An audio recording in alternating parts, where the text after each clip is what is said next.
Salve, perkenalkan nama saya Otiana Yusmina Atok dengan NIM 2001060054. Jadi di sini saya akan mempresentasikan PPT saya yang berjudul tentang struktur atom dan tabel periodik.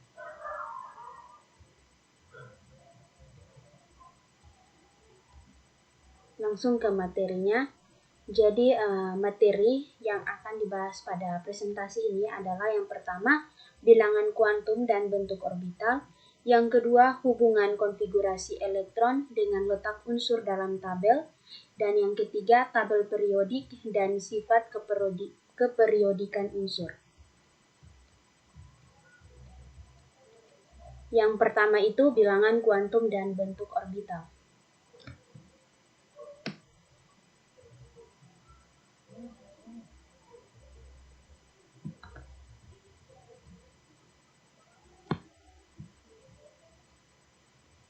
Jadi, bilangan kuantum itu merupakan sekumpulan bilangan yang menunjukkan identitas atau posisi elektron pada suatu atom. Jadi, bilangan kuantum dari suatu elektron itu dia menunjukkan tingkat energi orbital yang ditempati, bentuknya, orientasinya, serta spin elektron itu sendiri. Sedangkan pada orbital itu dia merupakan teori atom modern dengan mekanika kuantum sebagai dasarnya dikenal daerah kebolehjadian ditemukannya elektron.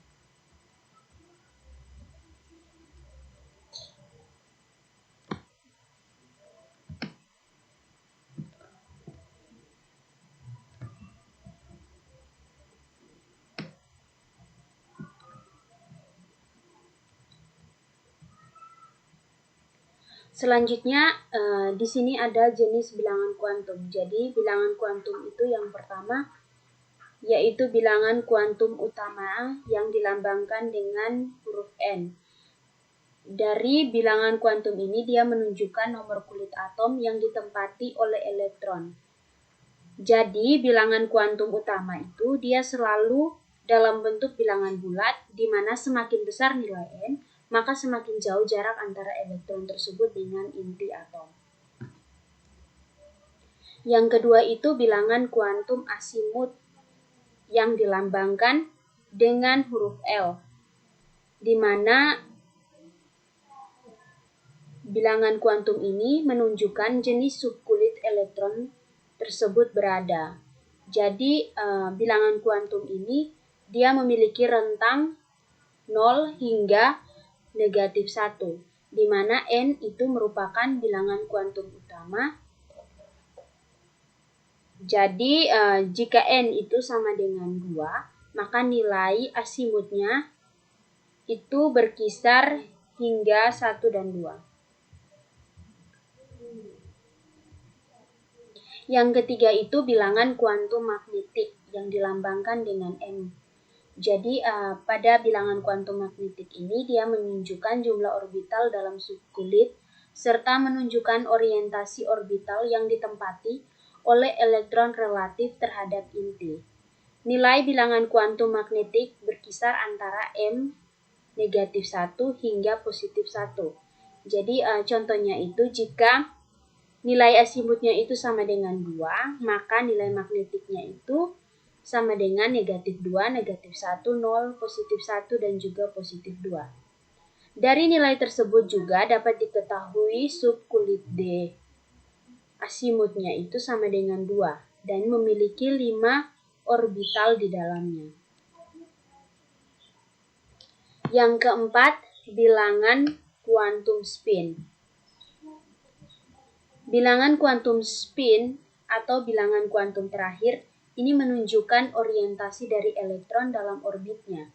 Hal ini adalah dampak dari asas larangan Pauli yang menyatakan bahwa pada satu atom atau molekul tidak diperbolehkan dua elektron memiliki keempat bilangan kuantum yang sama, sehingga dua elektron dalam satu orbital yang sama akan memiliki nilai bilangan kuantum spin yang berbeda yang digambarkan dengan dua arah panah yang berbeda di atas dan juga di bawah.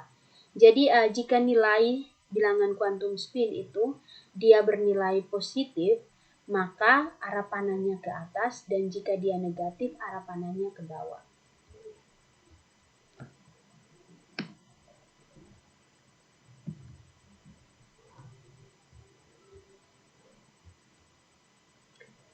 Yang berikut adalah bentuk orbital. Jadi dalam teori atom modern dengan mekanika kuantum sebagai dasarnya, dikenal daerah kebolehjadian. Ditemukannya elektron yang merupakan definisi dari orbital. Karena telah kita ketahui sebelum bahwa jenis subkulit ditentukan oleh bilangan kuantum asimut L. Nah, jadi subkulit tersebut tersusun dari beberapa orbital dengan tingkat energi yang sama, dan apabila ia memiliki orientasi terhadap inti yang berbeda, maka bentuknya pun akan berbeda. Jadi contoh orbital bentuk-bentuknya itu adalah seperti pada tabel di bawah ini.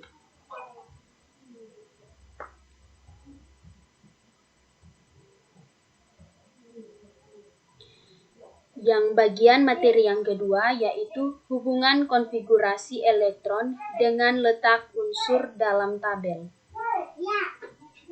Berdasarkan konfigurasi elektron unsur-unsur dalam tabel periodik, unsur dapat ditarik hubungan antara konfigurasi elektron dengan letak unsur dalam tabel periodik unsur sebagai berikut. Jadi yang pertama itu jumlah elektron valensi itu sama dengan nomor golongan. Dan yang kedua, jumlah kulit elektron itu sama dengan nomor periode.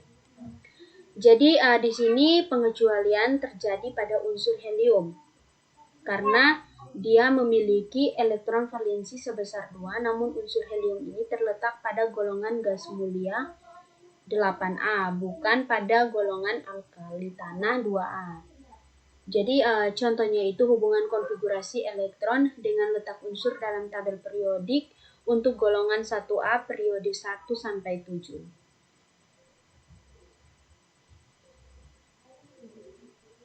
Jadi ini adalah ciri khas elektron valensi menurut golongan. Ya, jadi golongan utama contoh 1A itu elektron valensinya itu Ne1. Golongan tambahannya 3B. Dan seterusnya. Dan N ini merupakan nomor periode. Yang ketiga itu tabel periodik dan sifat keperiodikan unsur. Jadi ini adalah tabel periodik unsur.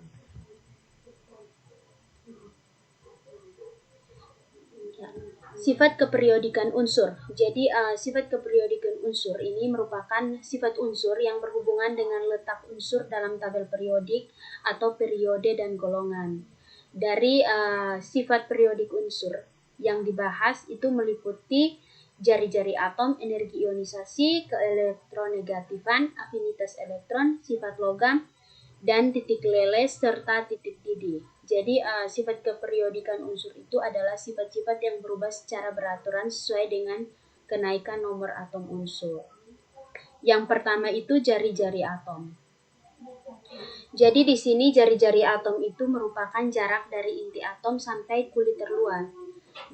Untuk dalam satu golongan, itu konfigurasi unsur-unsur satu golongan itu dia mempunyai jumlah elektron valensi sama dengan jumlah kulit bertambah. Jadi akibatnya itu jarak elektron valensi dengan inti itu semakin jauh sehingga jari-jari atom dalam satu golongan ke bawah itu dia semakin besar.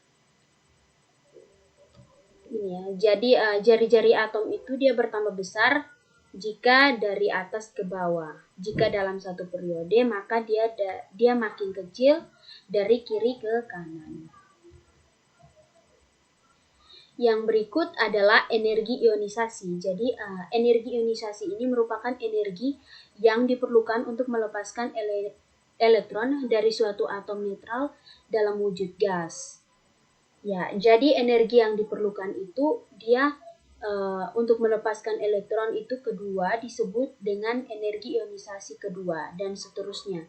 Bila tidak ada keterangan khusus maka disebut energi ionisasi sebagai energi ionisasi pertama. Jadi pada energi ionisasi ini dari atas ke bawah itu dia semakin berkurang dalam satu golongan. Jika dalam satu periode itu dia dari kiri ke kanan, maka semakin bertambah.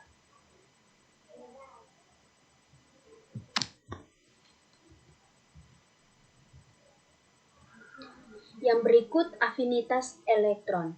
Jadi afinitas elektron ini adalah besarnya energi yang dibebaskan satu atom netral dalam wujud gas pada waktu menerima satu elektron sehingga terbentuknya ion negatif. Jadi apabila ion negatif yang terbentuk stabil, energi dibebaskan dinyatakan dengan tanda negatif, dan apabila ion negatif yang terbentuk tidak stabil, maka energi yang diperlukan atau yang diserap itu dinyatakan dengan tanda positif. Jadi unsur-unsur halogen pada golongan 7A itu dia mempunyai afinitas elektron yang paling besar atau yang paling kuat, dan paling negatif yang berarti paling mudah menerima elektron. Karena kecenderungan afinitas elektron itu menunjukkan pola yang sama dengan pola kecenderungan energi ionisasi. Jadi pada afinitas elektron itu, jika dalam satu golongan itu afinitas elektron itu dari atas ke bawah itu dia semakin kecil, dan jika dalam satu periode maka dia itu dari kiri ke kanan maka semakin besar.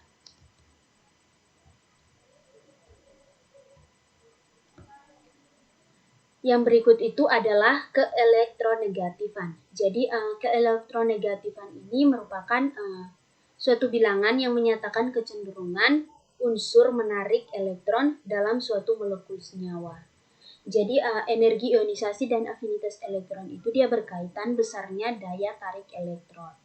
Jadi jika semakin besar daya tarik elektron, semakin besar pula energi ionisasi, juga semakin besar atau semakin negatif afinitas elektronnya. Sehingga suatu unsur yang mempunyai energi ionisasi dan afinitas elektron yang besar akan mempunyai keelektronegatifan yang besar. Jadi semakin besar keelektronegatifannya, unsur cenderung makin mudah membentuk ion negatif. Semakin kecil keelektronegatifannya, unsur cenderung makin sulit membentuk ion negatif dan cenderung semakin mudah membentuk ion positif. Jadi pada keelektronegatifan itu dalam satu golongan itu dia dari atas ke bawah semakin berkurang, dan untuk satu periode maka dia dari kiri ke kanan semakin besar. Yang berikut itu sifat logam. Jadi secara kimia itu sifat logam itu dia dikaitkan dengan keelektronegatifan. Karena sifat logam ini dia menyatakan kecenderungan melepas elektron dan membentuk ion positif. Dapat juga dikatakan sebagai sifat logam tergantung pada energi ionisasi dan ditinjau dari konfigurasi elektronnya. Untuk unsur-unsur logam cenderung melepaskan elektron atau memiliki energi ionisasi yang kecil. Sedangkan unsur-unsur bukan logam itu dia cenderung menangkap elektron atau memiliki keelektronegatifan yang besar. Jadi untuk sifat logam itu dia dalam satu golongan, sifat golongan dari atas ke bawah itu dia semakin bertambah, sedangkan dalam satu periode itu dia dari kiri ke kanan semakin berkurang. Untuk titik lelenya dan titik didih. Jadi dalam suatu golongan terdapat dua jenis kecenderungan. Yang pertama itu unsur golongan 1A dan sampai golongan 4A. Itu titik cair dan titik didih itu semakin rendah dari atas ke bawah. Sedangkan pada unsur golongan 5A sampai 8A, titik cairnya dan titik didihnya itu semakin tinggi. Jadi dalam satu periode itu titik cair dan titik didih naik dari ke kiri ke kanan sampai golongan 4A, kemudian turun drastis. Jadi titik cair dan titik didih terendah itu dimiliki oleh unsur golongan 8A. Ya, sekian dan terima kasih presentasi saya pada hari ini. Mungkin ada salah kata, saya mohon maaf. Salve.